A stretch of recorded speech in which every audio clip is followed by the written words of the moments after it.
Ibose yakanyete ayisene yakanyeteli.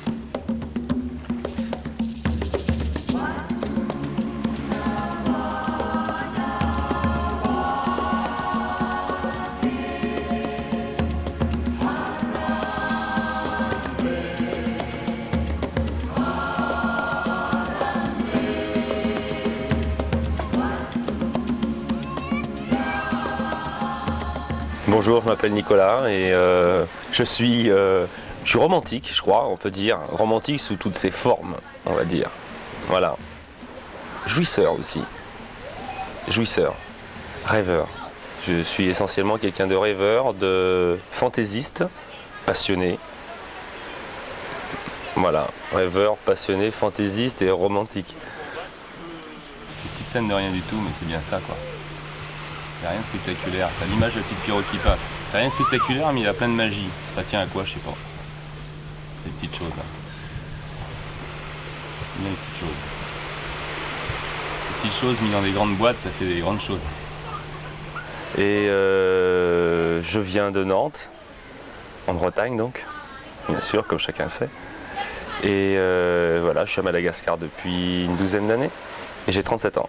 J'ai quitté la France, je vais avoir 19 ans. Je suis parti sous les tropiques à La Réunion en me disant que là-bas c'était déjà une bonne base, un bon tremplin pour aller dans plein d'endroits du monde. C'est bien placé dans l'océan Indien. Et là j'ai convoyé des bateaux pendant quelques années. Et de convoyage en convoyage, j'ai atterri à Madagascar par accident, on va dire, même si je comptais y venir. Et puis voilà, et puis de là est née l'idée avec une carte un jour de faire des circuits en pirogue sur la côte nord-ouest. Je suis tombé sur une carte dans un bateau et je me suis dit, elle est magnifique cette côte, il faut que je revienne, il faut que je fasse quelque chose, quoi.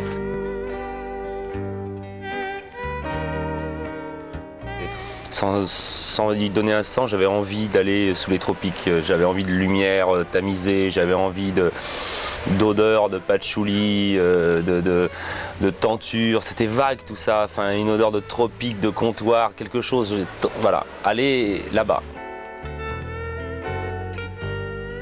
Donc ensuite j'ai monté une boîte d'import-export pour me donner les moyens de ma politique.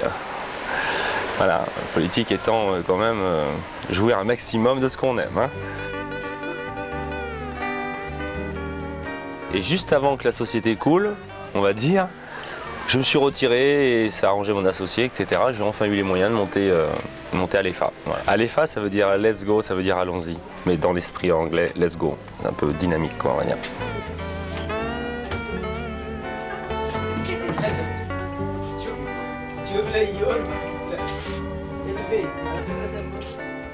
Est-ce qu'on peut lier une passion et le commerce qui s'y rapporte sans à un moment empiéter trop dans l'un ou dans l'autre? L'idée d'Alefa, c'est ça, c'est-à-dire aller découvrir un endroit qui est vraiment, effectivement hors du commun, effectivement extraordinaire, effectivement unique au monde, parce que c'est vraiment ça en plus, c'est une côte qui n'est pas fréquentée depuis des dizaines d'années, avec un engin qui est magnifique, c'était le principe, étonnant aussi, qui peut se faufiler partout là-dessus, bien adapté, et en plus de vivre une aventure dans le sens, je dirais, anti-Marlboro de l'image, c'est-à-dire en démystifiant l'aventure, en essayant de vivre le meilleur de l'aventure, c'est-à-dire de se retrouver vraiment dans un paradis, je dirais, essayer de faire une aventure 4 étoiles, alors que rien à bord, ni dans le matériel embarqué, ne pourrait faire penser qu'on va vers du 3 étoiles, quoi.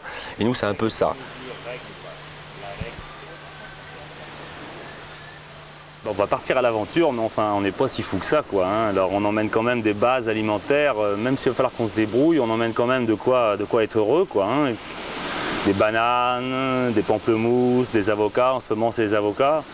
Enfin, le but du jeu, c'est d'avoir les choses au niveau des fruits, des choses fraîches comme ça, d'avoir les choses de la saison, quoi. Hein, qu'on essaie de rester au diapason de tout ça. Et puis là, bon, c'est toutes les bases alimentaires, du miel, du rhum, dans des jerrycans, de l'huile, du sel, du poivre, que des bases. Et le reste, il faudra qu'on le trouve, quoi. Tous les jours, on va essayer de trouver de la nourriture dans l'eau par nous-mêmes, première chose. Deuxième chose, peut-être acheter aux pêcheurs. Troisième chose, si tout ça, ça va pas, utiliser les marées basses et puis aller chercher les coquillages pour faire des sauces avec. Et puis vraiment, si on n'est pas passé avec tout ça, si on n'a pas réussi à acheter un poulet, si on n'a pas réussi à se débrouiller dans ces villages qui sont un peu spéciaux aussi, il y a des fois du monde, des fois pas du monde, tout ça c'est en mouvement, quoi. Faut qu'on essaie de coller à tout ça. et ben on va manger du riz sec, mais c'est très très rare.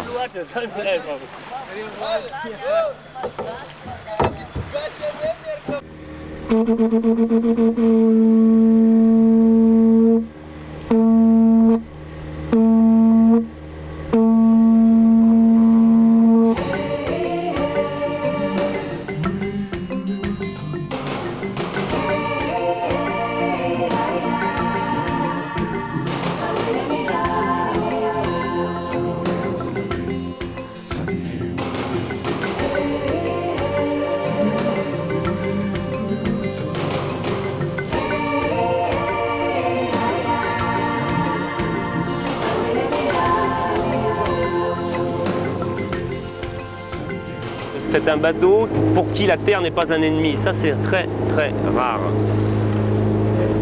Les bateaux n'aiment pas la terre. Les pirogues aiment la terre. Ah, ça devient à ce moment-là fabuleux, extraordinaire au sens propre du terme. Elle n'a pas de tirant d'eau et elle peut vraiment en profiter, alors qu'il y a très peu de bateaux qui n'ont pas de tirant d'eau et qui peuvent vraiment en profiter. Parce qu'un catamaran, on dit qu'il n'a pas de tirant d'eau, mais seulement il coûte tellement cher, il est tellement fragile qu'il ne peut pas se permettre de taper sur un petit caillou dissimulé dans le sable même. Ça va lui faire un trou, ça va faire des fêlures. Et une pirogue, c'est fait pour ça. Il y a beaucoup de défauts, mais pris dans son ensemble, quand on ne cherche pas à changer, comme les vraies choses qu'on aime, on ne cherche pas à les changer trop. Et c'est un engin parfaitement adapté, c'est très solide, c'est blindé, c'est fait pour se poser. Un coup tu marches à côté, tu regardes ton bateau, puis un coup tu flottes dessus, tu vas à 10 nœuds dans le vent et puis tu t'arrêtes sur la plage. Les bateaux sont tellement engoncés dans leurs problèmes souvent, dès que la terre arrive, alors déjà il y a la méfiance, puis en plus ils ne peuvent pas y aller. Alors il faut mettre l'annexe, il faut gonfler le truc, il faut penser à revenir, il ne faut pas se faire voler l'annexe, ni les rames à l'intérieur, enfin, c'est très compliqué, je dirais. C'est compliqué. Ça, c'est des engins, si elles passent, elles passent. Joli là, magnifique.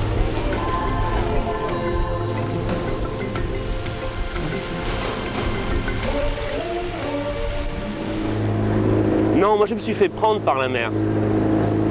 C'est pas pour... ouais, Renaud l'a dit ça. Mais je me suis fait prendre par la mer, ouais. Je me suis fait prendre. J'avais pas compris poétiquement comment ça se définissait. C'est en faisant de la planche à voile un jour, j'avais fait du dériveur dans le Morbihan pour m'occuper pendant les vacances. Mon frère était très branché voile.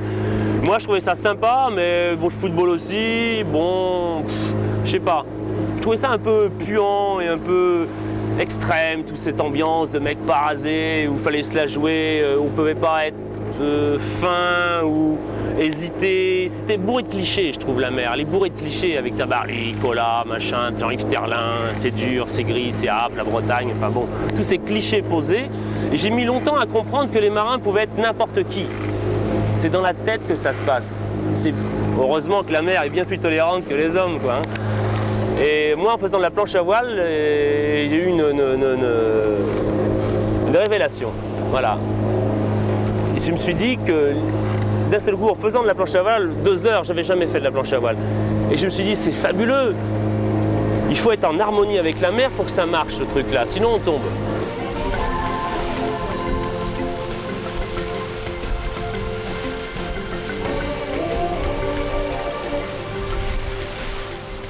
Et puis, une histoire de mer, un copain, un bateau. Ouais, allons faire une croisière, ceci, cela. Et puis, je connaissais pas la mer chaude. J'avais pas encore vu ce que c'était que changer un phoque à l'avant, se prendre des embruns de 25 degrés, quoi. C'est pas pareil. C'est vraiment pas pareil. Faire des quarts en t-shirt avec juste une veste de ciré, c'est pas pareil.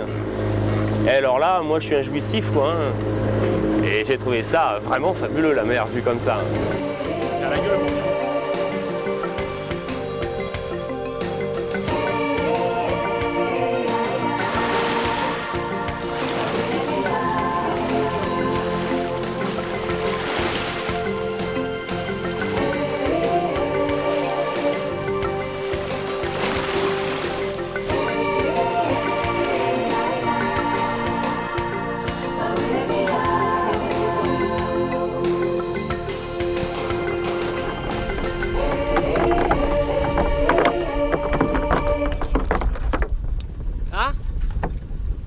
rapport à l'image du rêve qu'on peut s'imaginer, qu'est-ce que ça veut dire Robinsonner, qu'est-ce que ça veut dire d'être sur une plage déserte, qu'est-ce que ça veut dire d'être dans une forêt, qu'est-ce que ça veut dire de voir des lémuriens sauvages, qu'est-ce que ça veut dire d'aller se doucher dans une source, etc.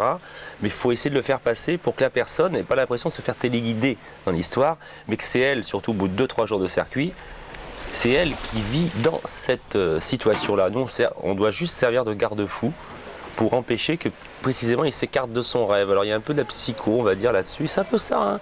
C'est essayer de tirer tout le monde pour qu'il s'éclate dans quelque chose.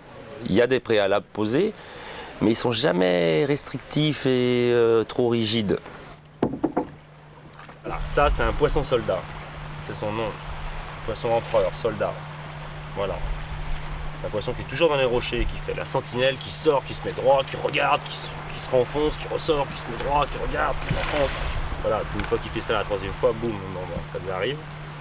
Ça, c'est un gros lèvre. Il a une grosse bouche rigolote, voilà, charnue, qui se mange. Et puis lui, le mérou marron, qui atteint 90 cm, et celui-là, il en fait 75, donc il est vraiment très gros. Il doit faire 8 kg, 10 kg. Un peu trop gros pour nous, mais on va le manger sur plusieurs jours, on va le faire fumer, on va s'en occuper, quoi.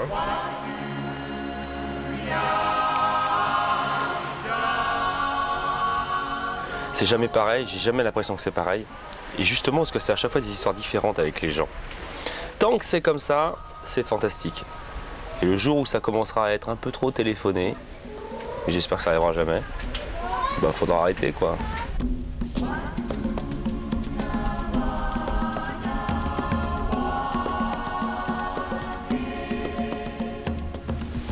Et bien là, on est à Andjabé, ça s'appelle Andjabé ici. C'est-à-dire que c'est d'une grande plage. Enfin, là, ce matin, on a navigué 3-4 heures pour arriver ici, quoi, à peu près. Et on est enfin dans une zone où il n'y a pas de route, enfin. Et la seule manière d'y arriver, c'est d'arriver par la mer. Ah, je me suis dit que c'était particulièrement... Parce que moi, je mets plusieurs familles dans les bivouacs. Et là, c'est dans la famille cliché, ça n'a rien de péjoratif, mais sable blanc. Et je me suis dit vraiment... c'est incroyable que personne ne vient là. Et ça fait plus de 10 ans que je connais cet endroit-là. Maintenant, je n'ai jamais vu un blanc, on va dire, venir là à part nous, quoi. Jamais. Ça n'est jamais arrivé. Et je sais que c'est jamais arrivé, quoi.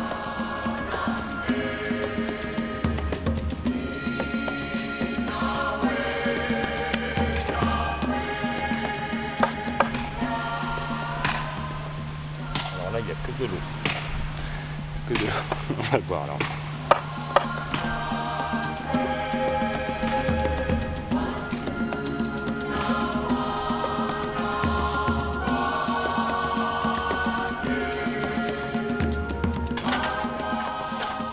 Moi, j'ai pas des rêves très exigeants, hein. J'ai pas besoin d'un gros lot de loto pour me sentir heureux. Et là, en disant ça, je pense aux lémuriens quand ils sont bien tranquilles sur les branches, là, avec la patte pendante, les attitudes humaines de Nabab. Et je crois que le malgache, il a ce côté, dès qu'il y a un peu d'eau, un petit air frais, il plisse des yeux, il se dit « Waouh, la vie est belle, quoi ». C'est vachement comme ça, quand même, hein.